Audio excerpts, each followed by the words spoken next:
Hoje nós vamos dar continuidade ao caderno 2 de vocês, né? Fundamento ético. Trabalharemos as páginas 16, 18 e 19, dando continuidade ao capítulo 1, que trata da Era Napoleônica, entre os anos de 1799 e 1815. Nesse capítulo, nós vamos falar da queda de Napoleão, do governo dos 100 dias, do Congresso de Viena, de 1815, da Santa Aliança e das Novas Fronteiras. Bom, na videoaula anterior, a gente tratou da ascensão do governo de Napoleão, como Napoleão subiu ao trono, como ele se manteve no poder por todo um tempo. E a partir de agora, nós vamos começar a ver como desmoronou esse governo de Napoleão. Inicialmente, nós vamos falar da queda de Napoleão do trono. Lembrem que no vídeo passado a gente viu que o governo de Napoleão, que o exército de Napoleão, foi derrotado, de certa forma, pelo exército russo, né? E isso veio a ser o pontapé para a queda do governo de Napoleão. Com isso, Napoleão foi derrotado e não possuía mais o poder militar para sustentar o império. Assim, a Inglaterra organizou uma nova coligação para atacar a França. E em 1814, Paris foi ocupada.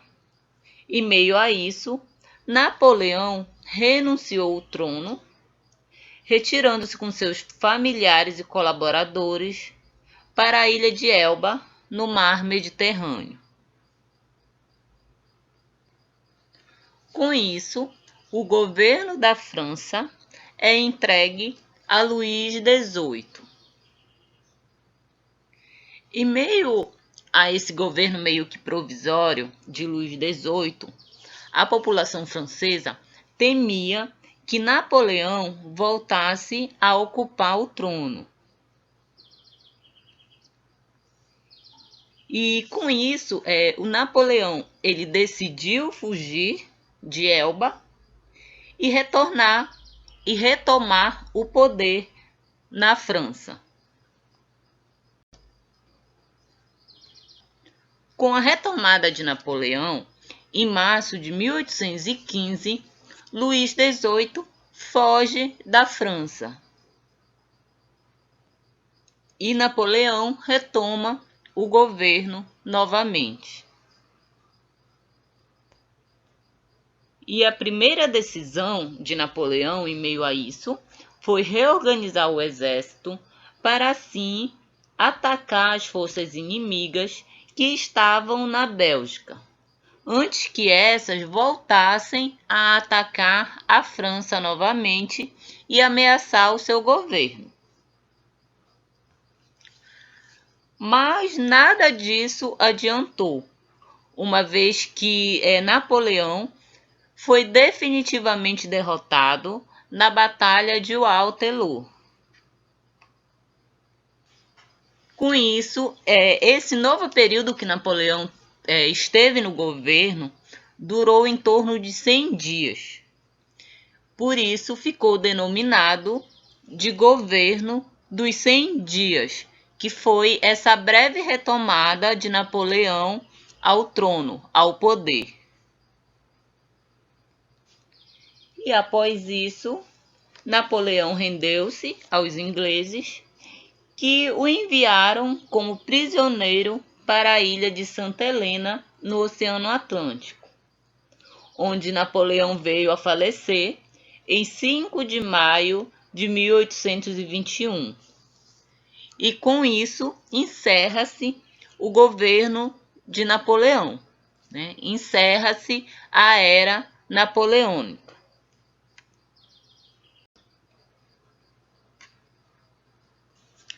Assim, com a queda de Napoleão do trono em 1815, diversos representantes de governos reuniram-se em busca de restaurar a situação anterior ao período revolucionário,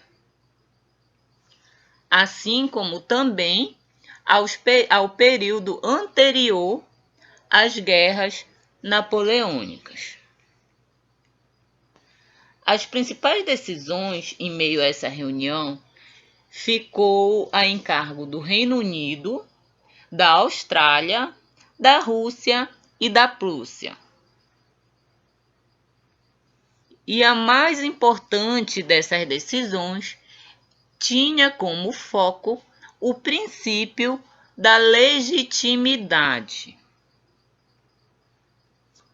O princípio da legitimidade buscava que as dinastias derrubadas pela Revolução Francesa e por Napoleão assumissem o governo de seus reinos, cujas as fronteiras também seriam restabelecidas. É por isso que o Congresso de Viena ele fica conhecido como um período de restauração do absolutismo e de eliminação das conquistas decorrentes da Revolução Francesa e do período napoleônico, devido às instituições do período da legitimidade. E para evitar que isso não fosse quebrado, né, seria necessário evitar que novas revoluções acontecessem. Foi por isso que a Rússia, a Austrália e a Prússia formaram a Santa Aliança. Mas, professora, o que era a Santa Aliança? A Santa Aliança era uma aliança militar com autoridade para agir em toda a Europa e nas colônias americanas, reprimindo qualquer contestação aos padrões restaurados do antigo regime. Assim, com isso, acreditava-se que as obras da Revolução, que os momentos revolucionários estavam vencidos, tanto na França quanto na Europa, né? Mas não era bem isso, não foi bem isso que ocorreu. Mas por quê? Porque depois de 15 anos de governo napoleônico, as novas leis e instituições liberais já estavam consolidadas, havendo transformado as relações sociais e políticas, limitando a herança feudal e absolutista e preparando o terreno para o desenvolvimento do capitalismo industrial na Europa.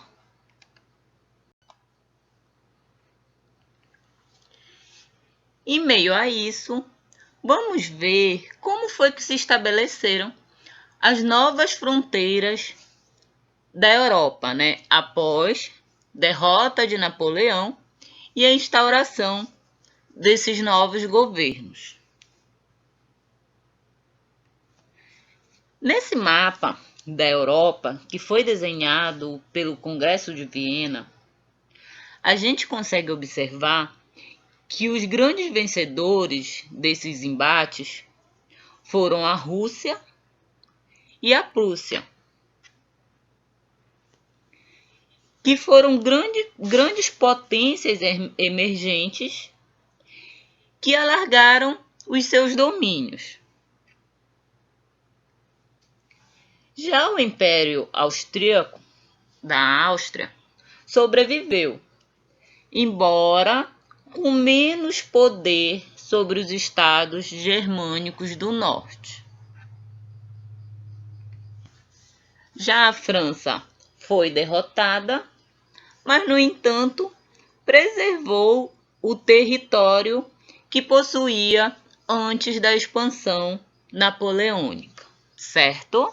Então, assim, nós finalizamos esse primeiro capítulo do livro 2 de vocês, que trata sobre a era napoleônica, entre 1799 e 1815.